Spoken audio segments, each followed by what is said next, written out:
Hi everyone, welcome back to Omi's Home Cooking. Today's recipe is spongy rasgullas. Rasgullas are very juicy, delicious, and the best thing about them is we can make them at home very easily and with only few ingredients. In this video, I'm going to show you how to make perfect rasgulla with very simple tips and tricks.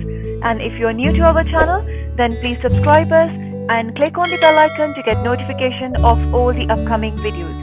So let's get started with spongy rasgullas.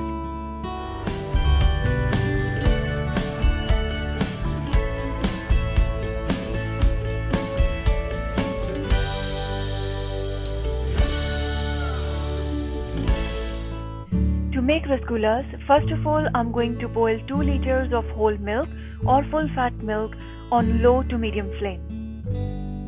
Keep stirring the milk at intervals, and when milk comes to boil, then reduce the flame.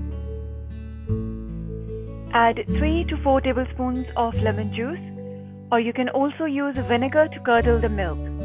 Or another option is 4 to 5 tablespoons of yogurt. Add lemon juice little by little and stir it very gently.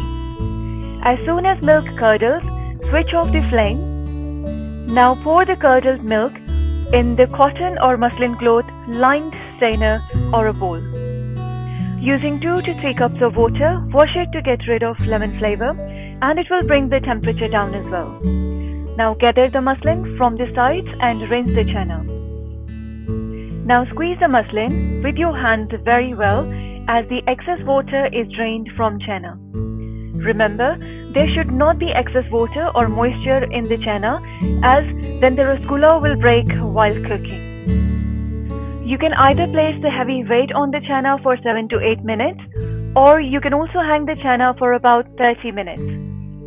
Once excess water is drained, then transfer the chenna onto a plate or a tray and crumble it.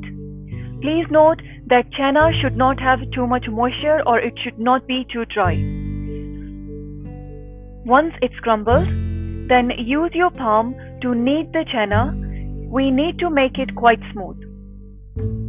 While kneading, if you notice that chenna is extra moist or watery, then this means that there is some extra water in it. In that case, add some all-purpose flour or maida so extra moist can be absorbed. Just add 1 to 2 tablespoons of it. And if you're looking for a gluten-free option, then use 1 to 2 tablespoons of corn flour.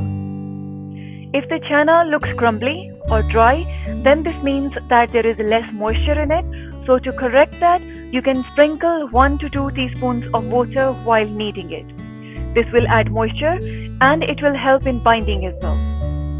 Keep on collecting the chenna from this side and continue to mash and knead.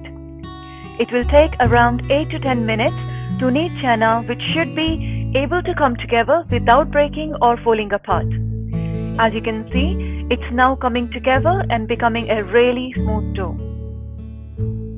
Now pinch a small portion from the chenna and roll them between your palms to a smooth round ball, and it should not have any cracks on it.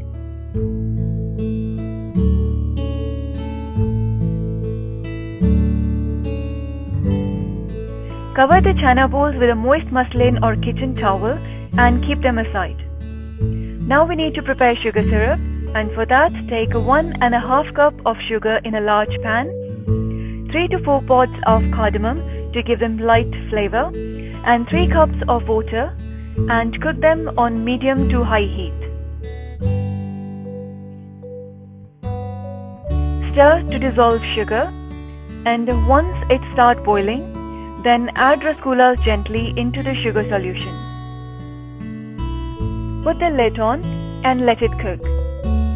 Keep the heat from medium to high flame and check after 8 to 10 minutes. As you can see, rasgullas has increased in their size, and it normally takes between 8 to 15 minutes to cook the rasgullas depending on their size or their quantity.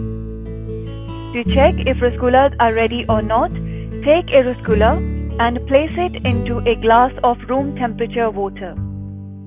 If rasgulla stays at the top, this means that rasgullas are not done yet. As you can see, it's floating on the surface. It means it's not ready yet. So put it back in the sugar syrup and cook it further for 3 to 4 minutes. After 3 to 4 minutes, I'm going to use the same process, going to place the rasgulla in the same glass of water. As you can see, this time it's sinking and it's staying on the bottom. This means that rasgullas are ready. Do not overcook, otherwise they will become chewy. Once they are cooked, then turn the heat off and put the lid back on and keep them aside for about half an hour. Once the whole mixture has cooled down, and then they are ready to eat and they taste delicious when they are cold. As you can see, these are quite spongy and soaking all the syrup in it. These have got really beautiful texture and softness and sponginess.